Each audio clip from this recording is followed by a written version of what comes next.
Bom dia, agora sim. Alegria estarmos juntos para adorar ao Senhor. Graças a Deus por isso, por podermos ter liberdade para ver a escola bíblica dominical e participar desse momento de adoração. E vamos orar ao Senhor pela situação do nosso país, questão da pandemia, as notícias, as dificuldades, para que o Senhor permita que tenhamos mais tempo juntos para adorar a Deus, que nada de mal impeça os nossos momentos de adoração ao Senhor. Digo isso porque é muito ruim você adorar a Deus só na sua casa, com a TV, né, sem o contato dos irmãos. Vamos orar para que jamais precisemos voltar a esse estado, mas se for necessário, né, faremos como igreja obediente, né? Faremos sim, mas oremos por isso. Muito bem, irmãos, temos estudado no Evangelho de Lucas e estamos num texto muito importante, que é o momento em que o Senhor Jesus está celebrando a última Páscoa e a primeira ceia. Esse foi um dos momentos, eu não vou dizer que foi o mais importante na história da humanidade, porque a cruz, né, Jesus crucificado foi o momento mais importante, seguido da sua ressurreição. Mas em Lucas capítulo 22, nós observamos o texto sobre a ceia. Na verdade, a Páscoa. Jesus foi celebrar a Páscoa e ele saiu dali para ser traído, pregado na cruz e ressuscitar ao terceiro dia, já com a instituição da ceia do Senhor estabelecida. Foi o que aconteceu aqui, né? De um modo muito marcado, o Senhor Jesus Cristo está mostrando o fim da velha aliança e o início da nova aliança. Não teve um momento específico, mas foi um prazo ali de alguns dias. A velha aliança se acabou e a nova aliança começou. E nós estamos vivendo nesta nova aliança até hoje, aguardando o retorno do Senhor Jesus Cristo. Nós vimos na semana passada que a Páscoa representa a morte do Cordeiro na velha aliança. Nós lemos isso nos preparativos para a Páscoa. Vamos ler a partir do verso 11. Lucas 22, 11. E dizei ao dono da casa: o mestre manda perguntar-te: onde é o aposento no qual hei de comer a Páscoa com os meus discípulos? Ele vos mostrará um espaçoso cenáculo mobiliado, e ali fazer os preparativos. E indo, tudo encontraram como Jesus lhe dissera, e prepararam a Páscoa. Então, chegou a hora, pôs-se Jesus à mesa com ele, os apóstolos. E então, agora começa o preparativo da Páscoa, e nesse meio, Jesus celebra a ceia do Senhor. Então, nós entendemos que a Páscoa, ela acabou para a igreja que viria a nascer, não precisaria celebrar a Páscoa. Páscoa foi uma instituição, uma festa, e que hoje não é mais necessária para a igreja do Senhor Jesus Cristo. A igreja celebra a ceia do Senhor, como Jesus ensina aqui. Mas a Páscoa foi muito importante, como vimos domingo passado, para lembrar os crentes do Antigo Testamento, da Velha Aliança, lembrá-los de quê? Do Cordeiro de Deus. Então, o Cordeiro que viria morrer pelos pecados deles. Eles não sabiam que esse Cordeiro era Jesus, e eles nem sabiam, no Antigo Testamento, que ele seria pregado numa cruz. Sabiam do madeiro, mas o madeiro podia ser um enforcamento, podia ser outro tipo de morte. Então, na velha aliança, eles não sabiam exatamente que o Cordeiro de Deus seria morto, mas eles esperavam que o Messias fosse sacrificado para que eles tivessem o perdão dos pecados. A essência da fé do Antigo Testamento é a mesma essência da fé do Novo Testamento, só que no Novo Testamento nós temos a igreja do Senhor Jesus Cristo e a ceia do Senhor. Por isso, hoje nós vamos observar o segundo aspecto sobre esta relação da Páscoa e da ceia do Senhor, é que a Santa Ceia, ela representa a morte do Filho na nova aliança. Enquanto a Páscoa apontava para o Cordeiro na velha, a ceia representa, obviamente, a morte do Senhor Jesus Cristo, do Filho, nesta nova aliança. E vamos ver os benefícios da nova aliança na nossa vida. Nós que vivemos a nova aliança temos muitas bênçãos, muitos benefícios em relação àqueles que viviam na velha aliança. Observe Lucas 22, verso 14. Chegada a hora, pôs-se Jesus à mesa e com ele os apóstolos. Aqui era quinta-feira, a última semana antes da crucificação. Quinta-feira, 6 horas da manhã. Lembre-se que havia uma diferença de horário da Páscoa celebrada pelos judeus de Jerusalém e arredores e da Páscoa celebrada pelos judeus galileus, digamos assim, né? Galileus e outras regiões ali. Então, os judeus de Jerusalém celebravam na sexta-feira, né? Ao pôr do sol, às 18 horas. Mas os judeus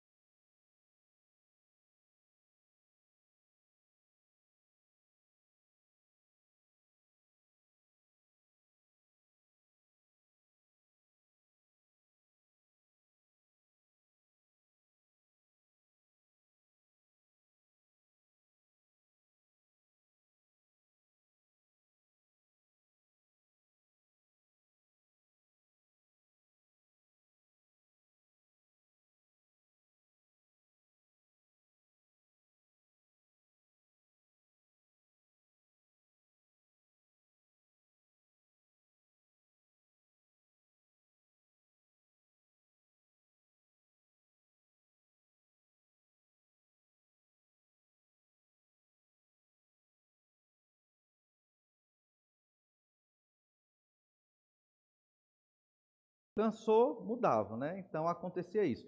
Por isso que no Evangelho você ouve que João, o apóstolo amado, ele estava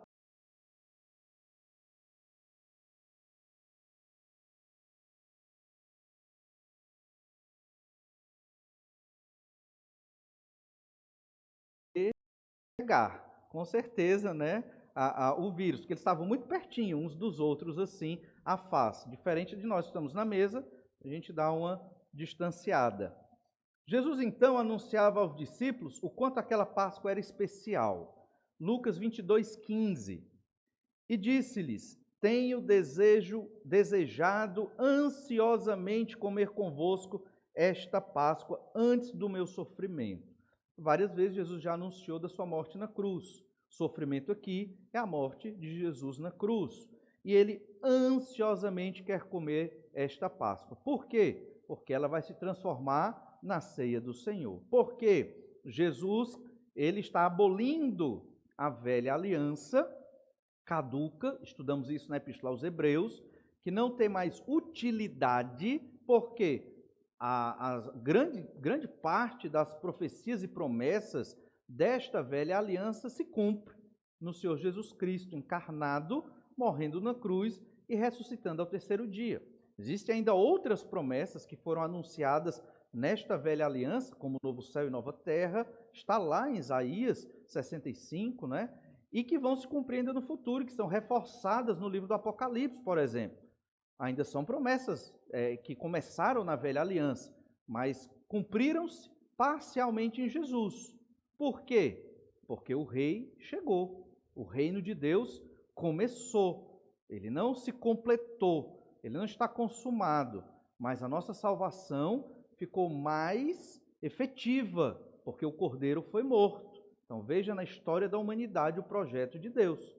Na velha aliança as pessoas eram salvas pela fé crendo no Salvador que viria.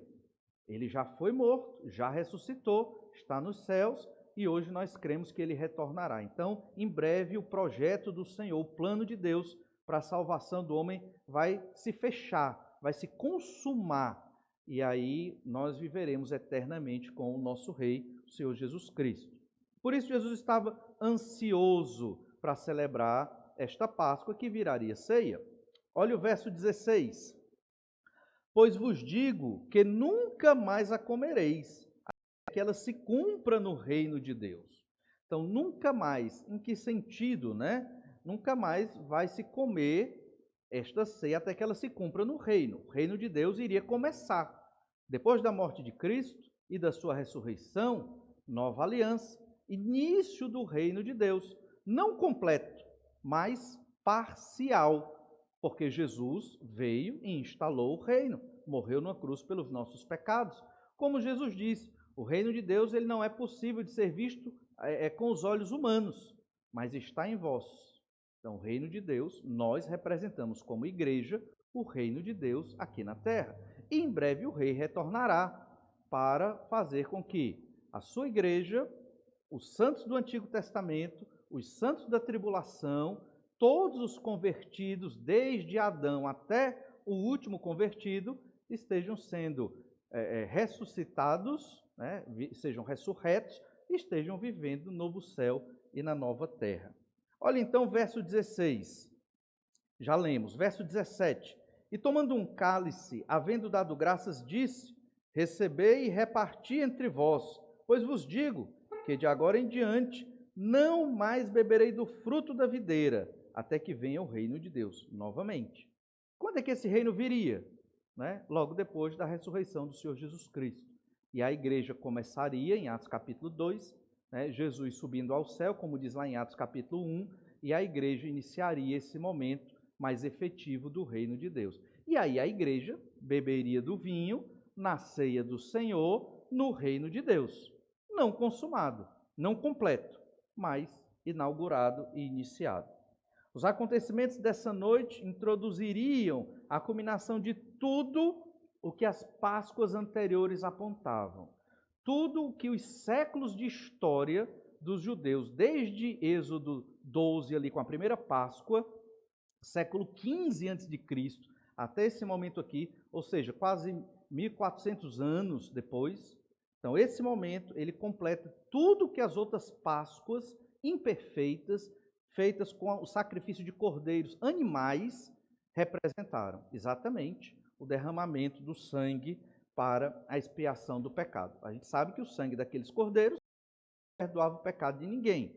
Aqueles cordeiros que foram mortos, centenas e centenas de milhares ao longo dos séculos, na história do povo judeu, eles eram representativos do sangue do Cordeiro de Deus, que foi morto uma única vez pelos nossos pecados. Se Jesus não tivesse morrido na cruz, ainda hoje estaríamos na velha aliança. Ainda hoje nós levaríamos o cordeiro para ser sacrificado. Nós teríamos que ter um templo, nós teríamos que ser judeus em alguma medida, né? A mesma fé de Abraão, né? Então seríamos verdadeiros israelitas, seríamos do povo de Israel, e Israel, uma nação política, né, também, digamos assim, teológica, estaria ministrando sobre os convertidos no mundo todo. Se Jesus não tivesse morrido na cruz, ainda estaríamos vivendo nesse sistema do Antigo Testamento. Mas como Jesus morreu, então a velha aliança ficou para trás, estamos nessa nova aliança. Verso 19. Aqui a gente percebe, antes de ler o verso 19, é importante mostrar hoje a sequência da Páscoa. Havia uma sequência e um ritual muito bem estabelecido, um ritual muito bem programado, que era feito nas famílias, né, judaicas da época. Então, o pai, ele celebrava esse ritual com a esposa e os seus filhos. Então, verso 19 diz assim, Lucas 22, 19. E tomando um pão, tendo dado graças, o partiu e lhes deu, dizendo: isto é o meu corpo, oferecido por vós. Fazei isto em memória de mim. Semelhantemente, depois de cear, tomou o cálice, dizendo: este é o cálice da nova aliança no meu sangue, derramado em favor de vós. Isso aqui é a essência da ceia do Senhor, e eu creio que não precisa explicar muito, porque é sempre explicado, né, todo culto de ceia. Celebramos domingo pela manhã, pelo menos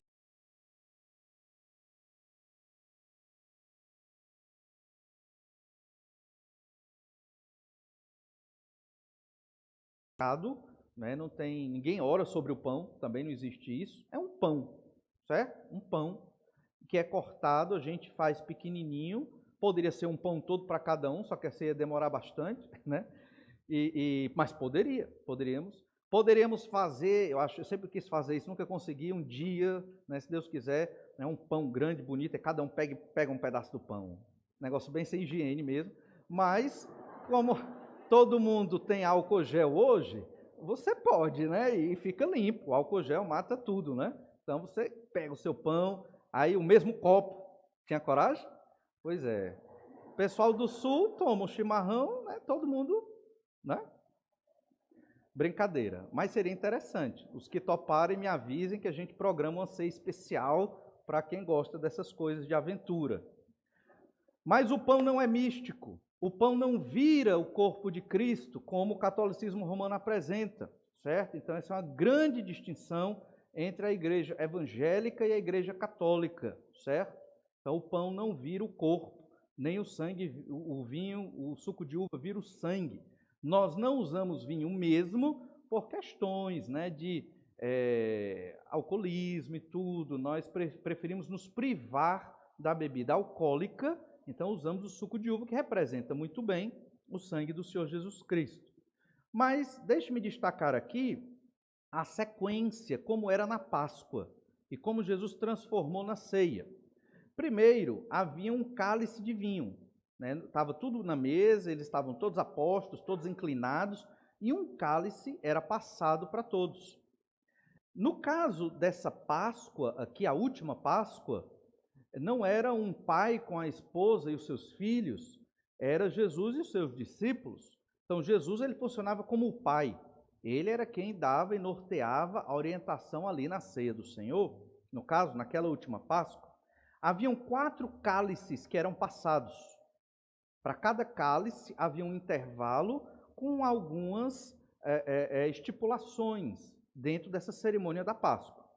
Então, o primeiro cálice, a gente lê lá em Lucas 22, 17. E tomando um cálice, havendo dado graças, disse: recebei e reparti entre vós. Esse foi o primeiro cálice. Começou a cerimônia da Páscoa. Depois desse primeiro cálice, da Páscoa, havia uma lavagem cerimonial. Essa lavagem cerimonial, ela combina, o texto aqui de Lucas não fala, mas na Páscoa existia essa lavagem, e ela combina com o texto do Evangelho de João, capítulo 13, onde foi o momento em que Jesus lavou os pés dos discípulos ali. Realmente havia uma lavagem cerimonial. E o Senhor Jesus Cristo lavou os pés dos seus discípulos. Eles deveriam ter se colocado para lavar os pés uns dos outros, porque isso era comum e era da cultura do judeu, essa lavagem cerimonial depois do primeiro cálice. Ou era para ter um servo ali para lavar os pés daqueles que estavam participando da refeição. Muito provavelmente, Jesus dispensou o servo, ou nunca o contratou. Vocês viram que do verso 7 ao verso 11, Jesus organizou muito bem toda essa cerimônia da Páscoa. Jesus não esqueceu o servo que lavava os pés. Jesus, muito provavelmente, não quis que o servo estivesse lá para ver a atitude dos seus discípulos com relação à humildade nesta lavagem cerimonial.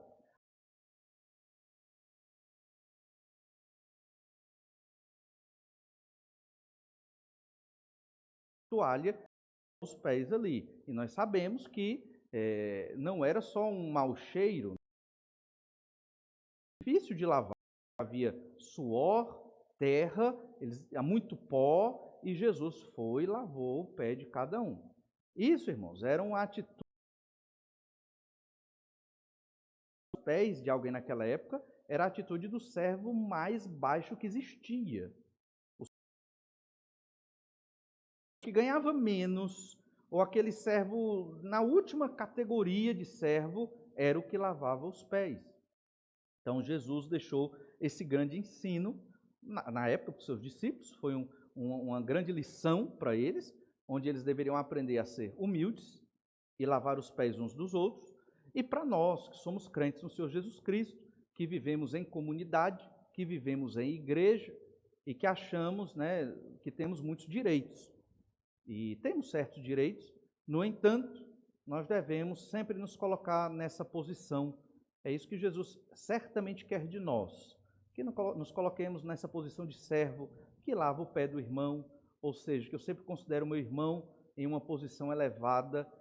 E talvez alguém diga, mas isso vai reforçar, né, uma baixa autoestima e tal. eu não gosto de ser humilhado, vou ser pisado pelos outros. Olha, irmão,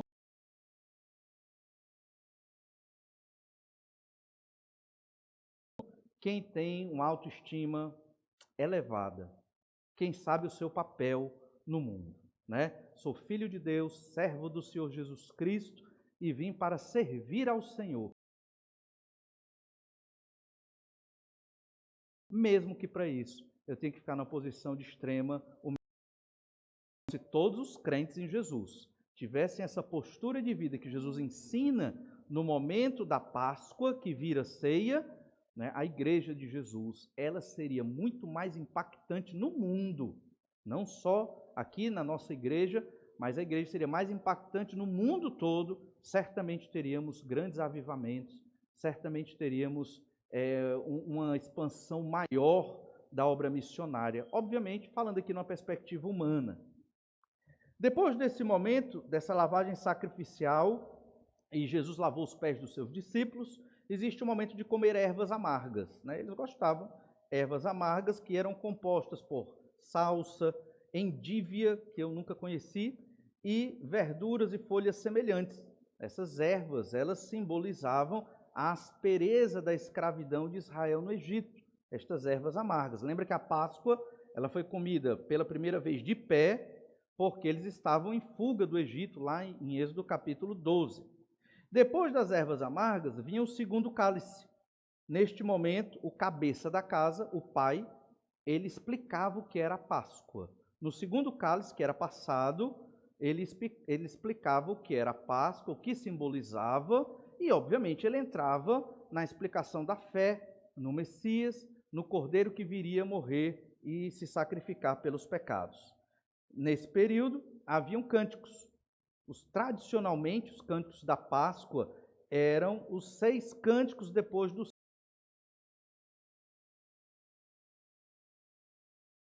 e eles cantavam os 2 primeiros, 113 e 114, nesse momento da celebração. Ou seja, havia todo um momento, toda uma regra, toda uma lógica, uma liturgia para celebrar a Páscoa, não era de qualquer forma. Entre um cálice do vinho e outro, Jesus lavou os pés. Depois desse segundo cálice, Jesus explica o texto que acabamos de ler, onde Jesus fala do pão, Jesus fala do vinho e explica o simbolismo do que é o pão e do que é o vinho para a sua morte na cruz. O pão e o vinho, então, inauguraram a nova aliança. Essa nova aliança foi profetizada por Jeremias. Hoje, a igreja vive na nova aliança. Só que essa nova aliança também não está completa. Na verdade, ela está completa, ela não está consumada. Lá em Jeremias 31, verso 31, nós lemos sobre a nova aliança. Veja como ela é importante. Eis aí vem dias, diz o Senhor. Jeremias 31, 31.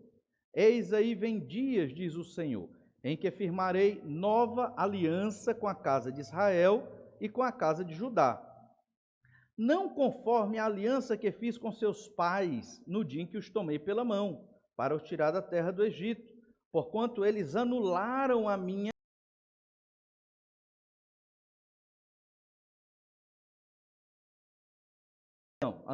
aliança, não obstante, eu os haver desposado, diz o Senhor. Verso 33. Porque esta é a aliança que firmarei com a casa de Israel. Depois daqueles dias, diz o Senhor. Agora ele vai dizer como é a nova aliança. Quais as características dessa nova aliança?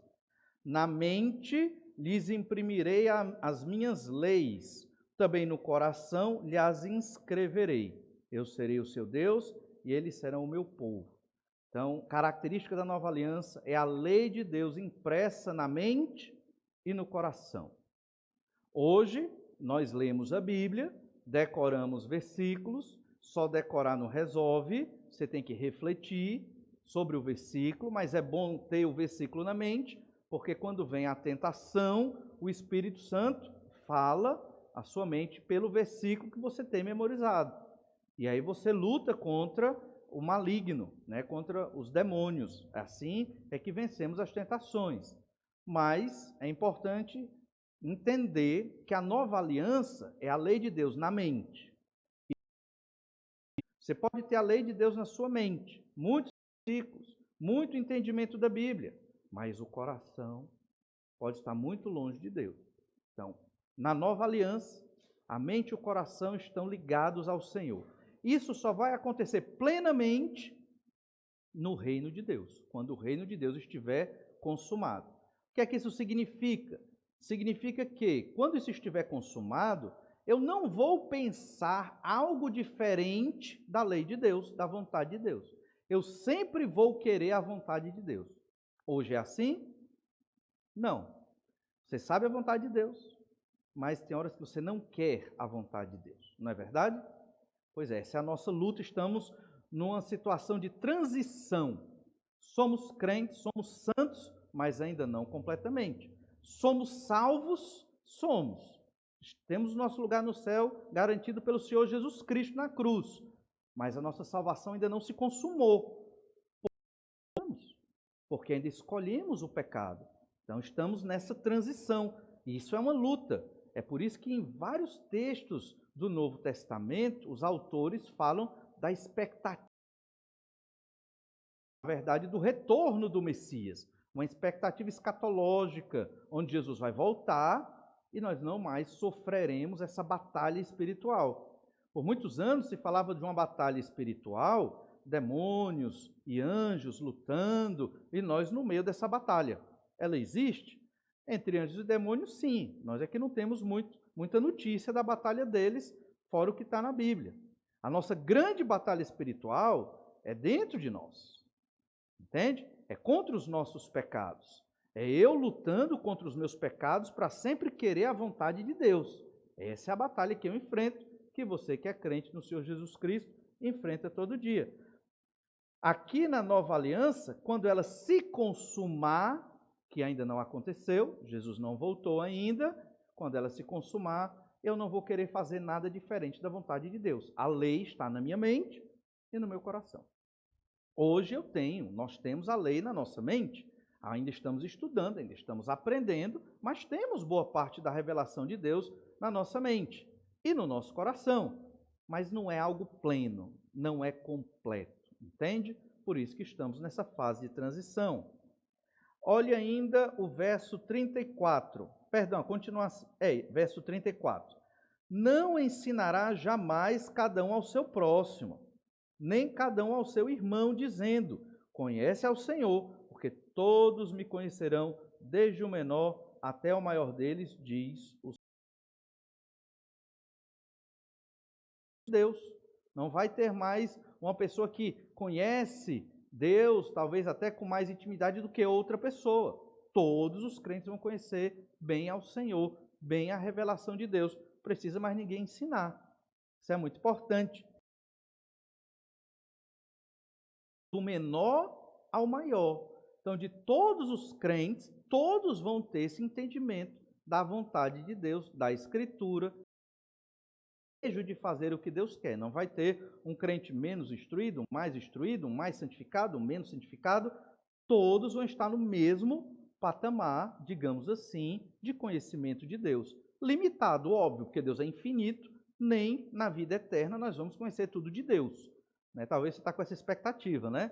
Estiver lá com o Senhor, vou saber todos os mistérios do universo, Ele vai me falar tudo. Não, não é assim, porque Deus é infinito e mesmo na eternidade futura, nós ainda somos seres finitos.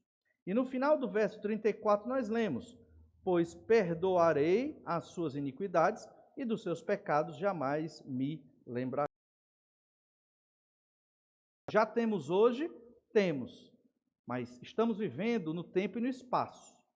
Então, todo dia que eu peco, eu tenho que pedir perdão do pecado que eu cometi. E até dos pecados. Eu tenho que orar e pedir perdão, confessar, tenho que me arrepender e pedir perdão em nome de Jesus para ter o perdão daquele pecado. Esse perdão é garantido, Jesus morreu na cruz pelos meus pecados, mas eu tenho que pedir esse perdão. Na consumação da nova aliança, no futuro, eu não vou mais precisar pedir perdão. Eu não vou mais pecar. Eu vou ter a lei gravada na mente e no coração. Plena com o Senhor, ou seja, o céu na terra, é viver o novo céu e nova terra com o Pai, o Filho e o Espírito Santo.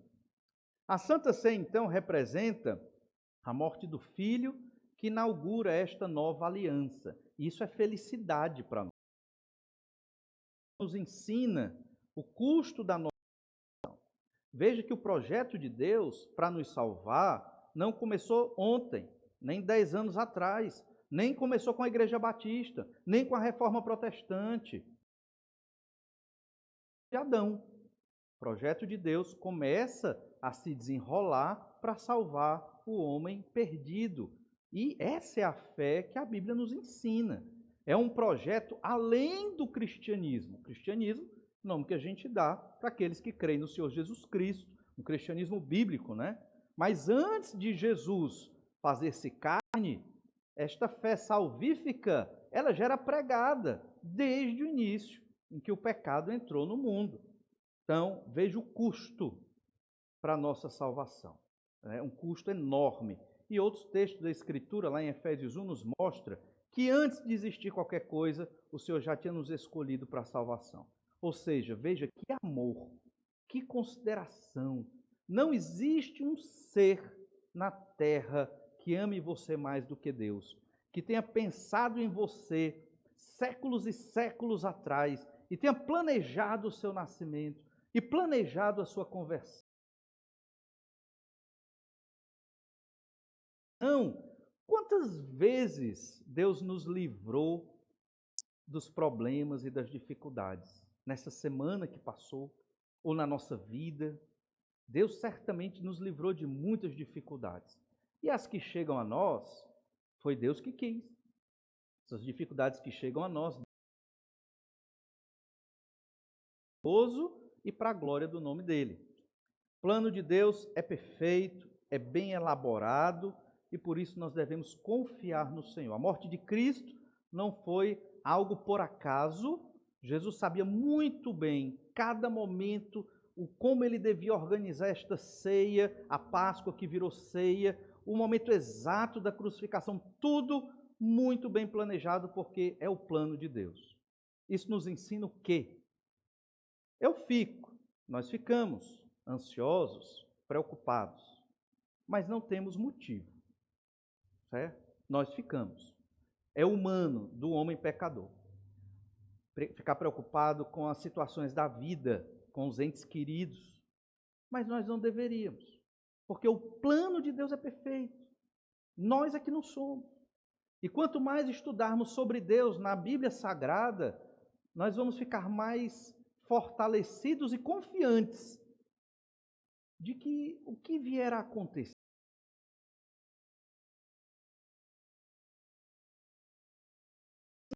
não existe falha no plano de Deus, não existe falha no plano do Senhor. Esses dias, lendo sobre avivamento, um livro de um pregador inglês, Martin Lloyd-Jones, ele diz com certeza, na cabeça dele, a Primeira e a Segunda Grande Guerra Mundial foi o juízo de Deus contra uma Europa que secularizou a Bíblia.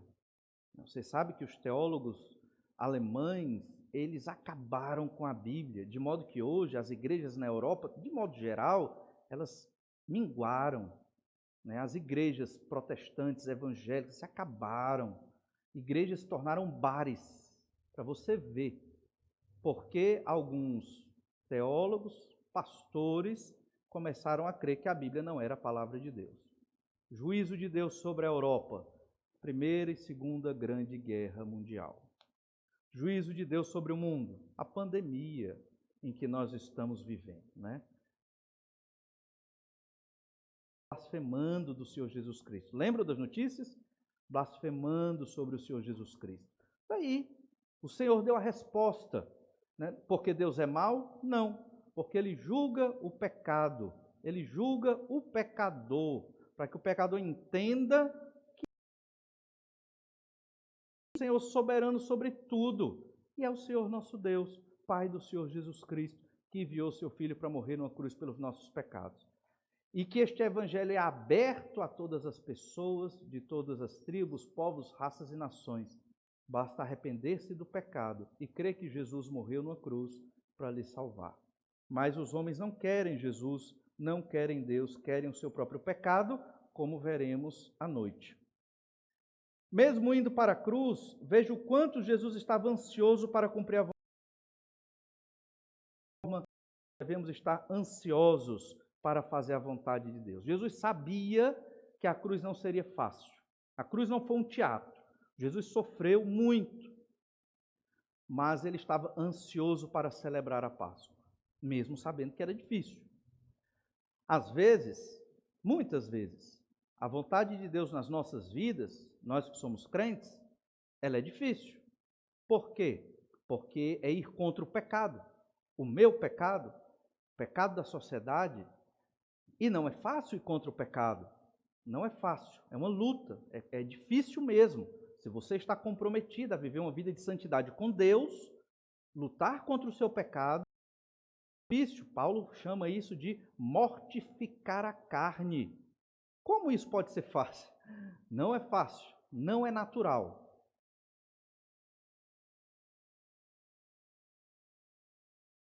Da palavra de Deus. Jesus estava ansioso para cumprir a sua parte no plano de Deus e glorificar a Deus na cruz. Estamos ansiosos para glorificar a Deus nas dificuldades da nossa vida, deixar de lado certas coisas que nos impedem de servir melhor ao Senhor. Eu não sei o que lhe impede de servir melhor ao Senhor. Eu sei o que impede de eu servir melhor ao Senhor. Não vou dizer, mas eu sei. E eu peço oração por isso. Mas eu sei que todo crente pecador luta com aquilo que impede você de servir melhor ao Senhor. Alguns crentes sabem o que é, outros nem imaginam, acham que estão servindo muito bem e que as coisas estão ótimas. Não é bem assim. Todo crente em Jesus luta contra o seu pecado. Não esqueça disso. Bem, esse é um ensino que nós temos sobre a ceia do Senhor e sobre a Páscoa para nós. Mas para encerrar, nesses poucos minutos que nos restam, nada perfeito, né? Aquela cena foi maravilhosa. O Evangelho de João, ele nos mostra, do capítulo 13 até o capítulo 17, muito mais informações sobre o que aconteceu ali na ceia do Senhor. Mas isso aí é para outro dia. Mas o texto que nós observamos aqui nos mostra algo maravilhoso. Jesus celebrando a chegada da nova aliança, instituindo a ceia, se preparando para o sacrifício na cruz, e os apóstolos ali. Isso é uma forma de adoração a Deus e uma extrema comunhão. Deus na terra, o Filho, cumprindo ali, no cenáculo, naquela sala.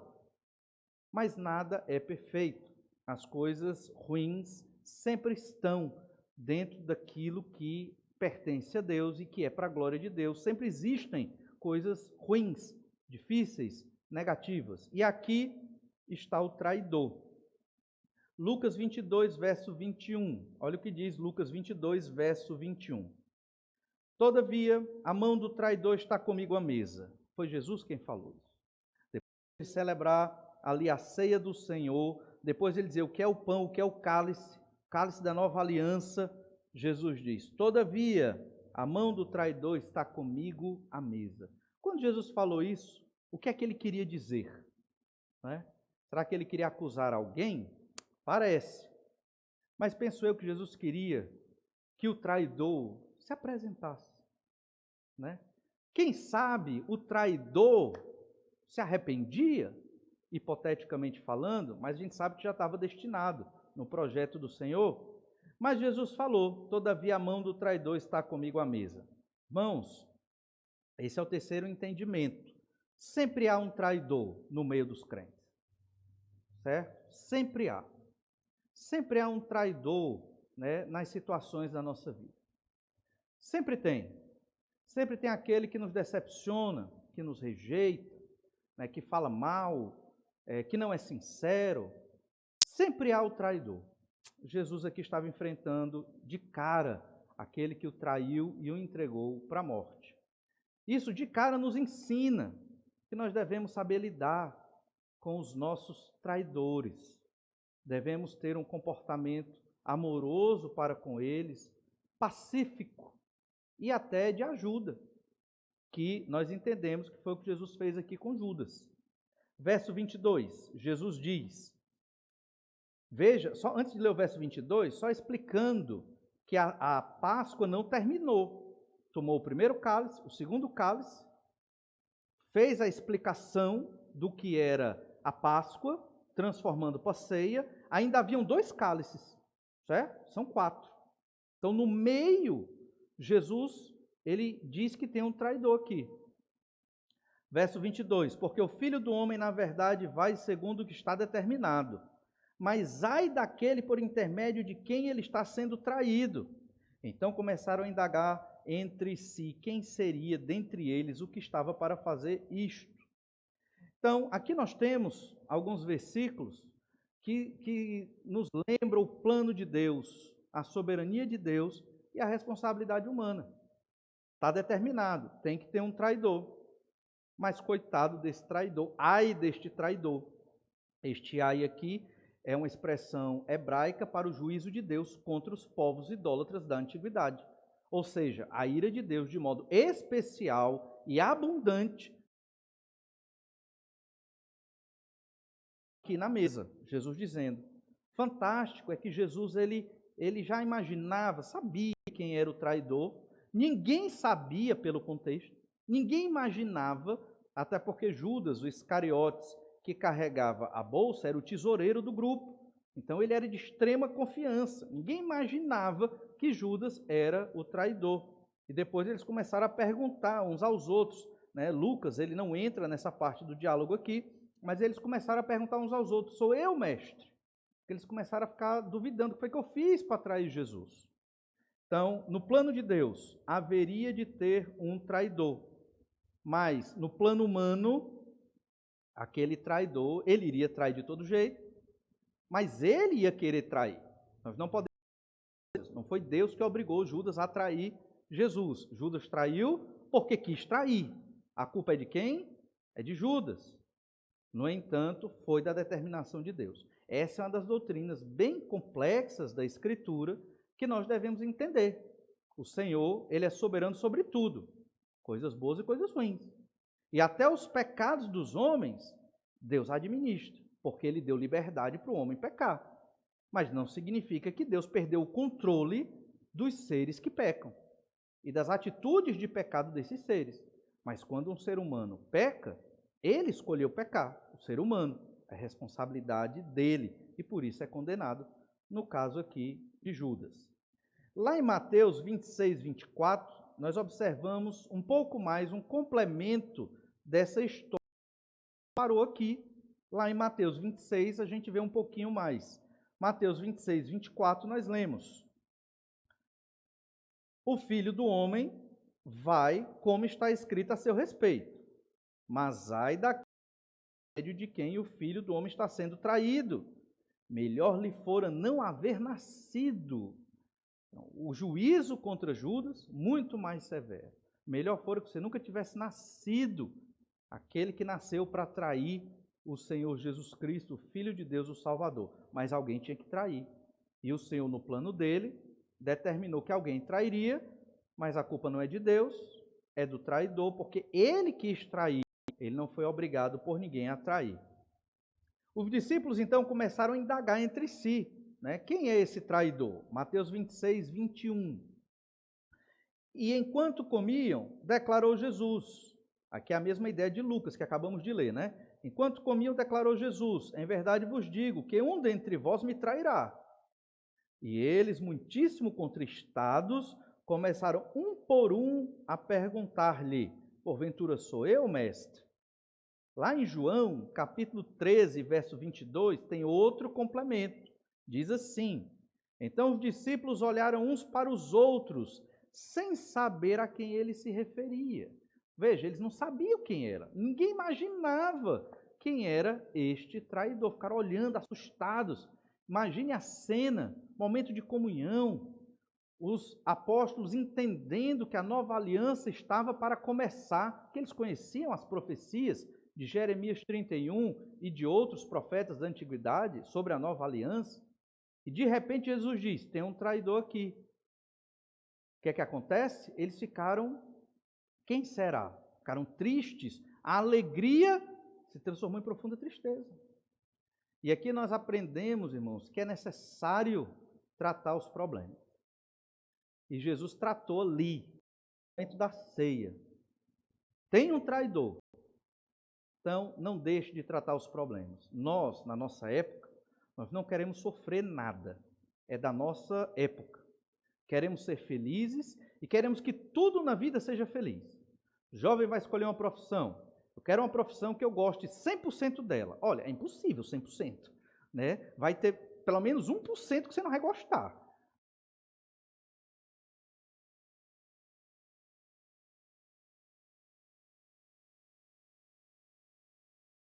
A vida num mundo onde existe o pecado. E então nós temos que tratar as situações. Momento de extrema alegria, Páscoa virando ceia. Jesus diz, mas tem um traidor. Ou seja, Jesus podia ter deixado isso para lá, não é? Mas ele não quis. Jesus ele sabia que ia ser traído, ele sabia que provavelmente Judas não ia se revelar ali, era vergonhoso. Então Jesus podia ter deixado para lá. Um momento tão bonito, Páscoa, ceia, nova aliança, para que falar de traidor? Mas o Senhor Jesus estava comprometido com a vontade de Deus. Irmãos, às vezes nós não tratamos certas situações porque não queremos problema. Tem situação que é melhor deixar para lá mesmo, certo? Mas tem situação que nós temos que conversar, né? Não com o traidor, às vezes, mas nas dificuldades da vida. Então, não deixe para lá tudo, somente aquilo que realmente você entender que não tem tanta solução, que é complexo demais, às vezes é necessário. Mas temos que tratar as dificuldades da vida com os irmãos, com os colegas de trabalho, com os familiares. É chegar, conversar de uma maneira calma e tranquila e desejando amar aquelas pessoas a quem nós estamos tendo dificuldade. Olha Mateus 26, 25. Então Judas, que o traía, perguntou. Isso aqui é interessante. O traidor perguntou: acaso sou eu, mestre? Há uma leitura desse texto, principalmente no texto original, que diz que esse acaso, que os outros perguntaram, sou eu, mestre? Mas no caso de Judas, ele disse, acaso sou eu, mestre? E esse acaso dá a ideia de uma expressão um tanto debochada. Como se Judas já sabia que era ele e falou debochando de Jesus. É uma possível interpretação deste acaso. Acaso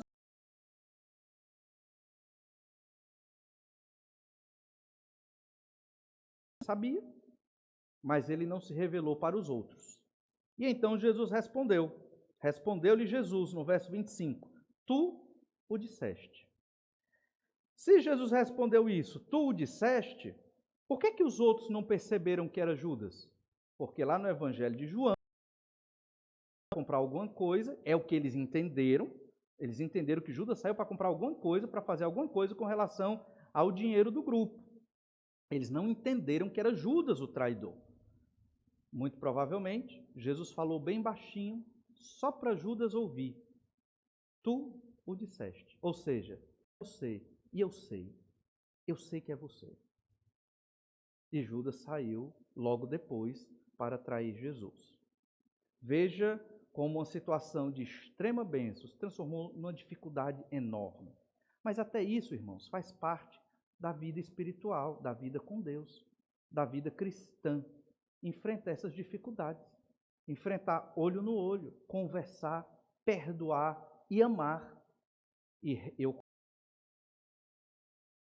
Nós passamos a vida inteira, desde a nossa conversão, para aprender isso. É ou não é? Para chegar no irmão, conversar com ele honestamente, pedir perdão, ou mostrar que está tendo dificuldade, ou dar o perdão.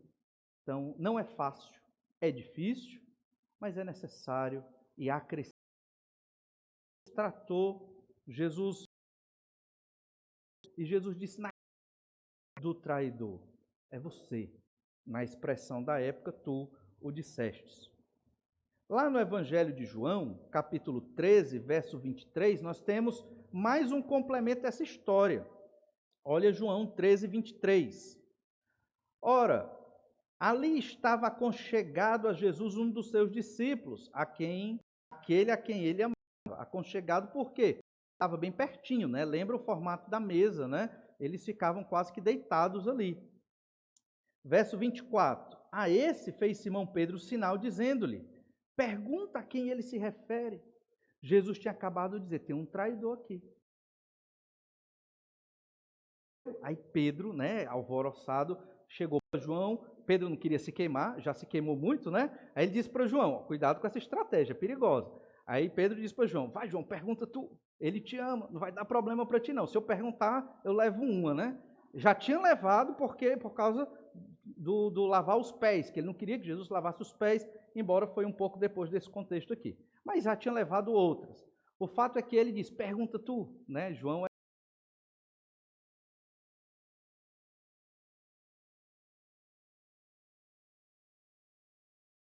se sobre o peito de Jesus, perguntou: Senhor, quem é? Né? Você imagina a cena, ele chegou bem pertinho, né? Senhor, quem é? Respondeu Jesus: é aquele de pão molhado. Tomou, pois, um pedaço de pão e, tendo molhado, deu a Judas, filho de Simão Iscariotes. Além de ter dito: tu o disseste só para Judas, ele disse também para Pedro e João. Pegou o pão, molhou, deu para ele, deu para Judas. Então, como um código. Por que Jesus fez assim? Muito provavelmente, Jesus não queria inflamar todos contra Judas. Mas, nesse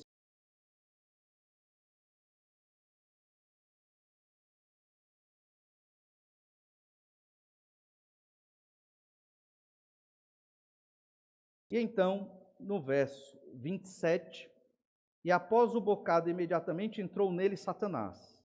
João 13, 27. Quando Jesus deu o bocado molhado para Judas, Satanás entrou nele. Então disse Jesus: o que pretendes fazer, faze-o depressa. Muito provavelmente, Jesus não falava mais com Judas, Jesus falava com Satanás, que entrou em Judas naquele momento. Nenhum, porém, dos que estavam à mesa percebeu a que fim lhe dissera isso. E saiu Judas para trair o Senhor Jesus Cristo. Perceba então que sempre há um traidor no meio dos crentes. Sempre há, sempre haverá, até a volta do Senhor Jesus Cristo. Não há uma igreja perfeita. Quando eu comecei o meu ministério, né, quando eu tinha 22 anos, né, um dia desse, eu queria a igreja 100% trigo. Só crente, fiel, dedicado, de oração, obediente, pronto para tudo. E eu percebi que não existe esta igreja. Toda igreja tem o joio. A grande questão é: você quer ser esse joio? Você quer ser aquele que não é o trigo? Você é aquele que não tem compromisso com o Senhor?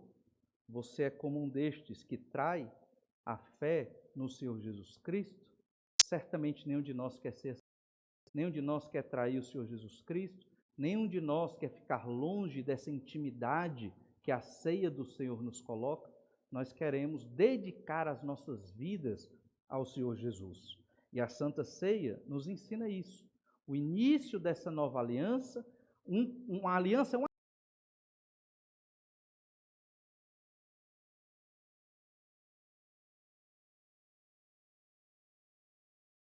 graça, e ele morre na cruz pelos nossos pecados, para recebermos vida eterna, graça e felicidade nessa terra e no mundo por vir.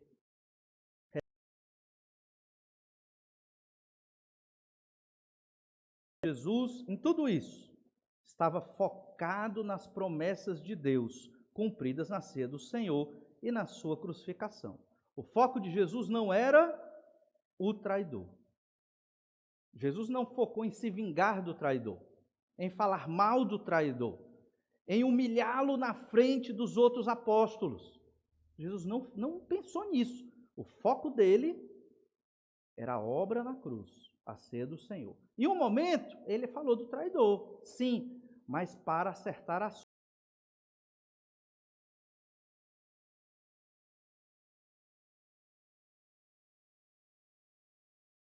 do que ele iria cometer há pouco, entregando Jesus às autoridades judaicas.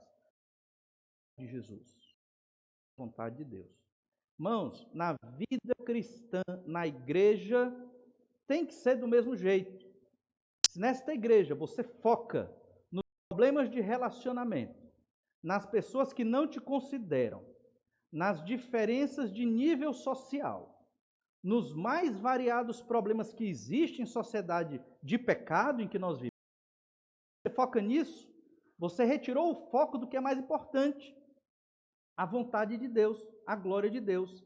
E para você que pensa assim, espero que ninguém aqui pense assim, mas para você que pensa assim, a igreja não é boa, a igreja não presta. Eu não estou falando da igreja Batista Manancial somente, qualquer igreja. Para você que tem o foco no traidor, nas injustiças, nos problemas, nos sofrimentos, e é isso que enche a sua boca, só fala disso, você não entende a beleza da igreja de Jesus, que ele pagou um preço caríssimo com seu sangue na cruz para formar a igreja verdadeira de Deus, que é só o trigo essa aí, né? Que só que a gente não sabe onde é que está. Está aqui, está ali, está espalhado pelo mundo. Você entende isso? O foco é a glória de Deus. Ninguém vive na igreja com o foco na terra, com o foco nos probleminhas, com o foco nas invejas, nas vinganças. Ninguém vive na igreja assim. Senão, deixa.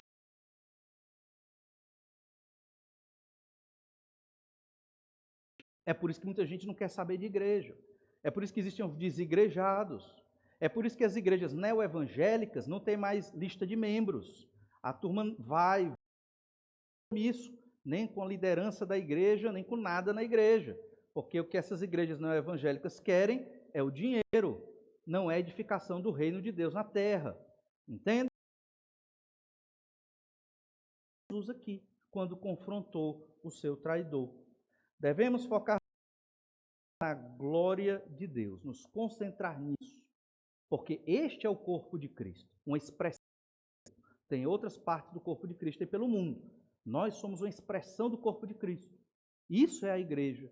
E nós devemos perseverar até a volta de Jesus, vivendo para a glória de Deus, proclamando o Evangelho, estudando a Bíblia Sagrada, tendo vida de oração, fazendo discipulado, vivendo a vida cristã que o Senhor conquistou para nós. Que Deus nos abençoe e nos ajude a sermos mais parecidos com Jesus. Vamos orar. Pai amado, te agradecemos, porque o Senhor é maravilhoso, um Deus todo-poderoso. Te agradecemos porque o Senhor nos livrou das trevas do pecado e nos deu vida e podemos viver para Ti. O Senhor sabe dos nossos pecados, sabe da luta contra os nossos pecados. Por isso, ó Pai, te pedimos que o Senhor nos fortaleça, para jamais fazermos como Judas, jamais, mas estarmos sempre focados na mensagem da Santa Ceia, no pão e no vinho, no sacrifício que o Senhor fez por nós. E que este fundamento, que é a morte e a ressurreição do Senhor Jesus Cristo, oriente todas as nossas ações, atitudes, pensamentos na nossa vida como tua igreja. É o que eu te peço, no nome do Senhor Jesus Cristo. Amém.